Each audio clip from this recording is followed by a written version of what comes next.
Kad ir ką sakytų kiti, reikia neklausyti kitų žmonių, klausyti tik savęs, savo širdies, savo jausmų.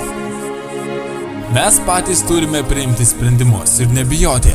Dažnai bijome, ką pasakys kiti, ką pagalvos kiti. Bijome sulaukti žodžių, įžeidimų, stumimų.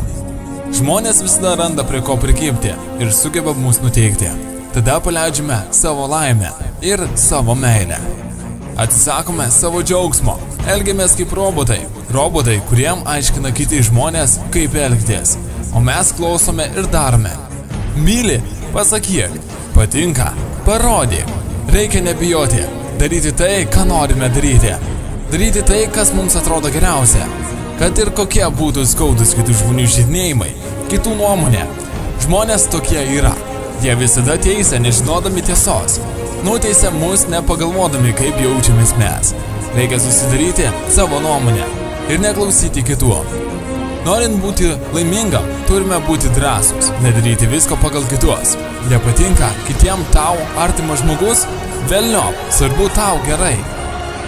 Visada reikia pačiam spręsti už save, nebijoti.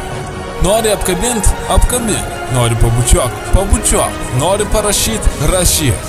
Niekas kitas to už mus nepadarys. Visada patys renkame savo kelią ir gyvenam savo gyvenimą. Tad ir spręsti reikia už save. Neleisti to daryti kitiem, nes mūsų gyvenimo kiti nenugyvens. Tavo gyvenimas yra tavo ir turi daryti viską, kad jaustumės laimingas. Tu, o ne kiti.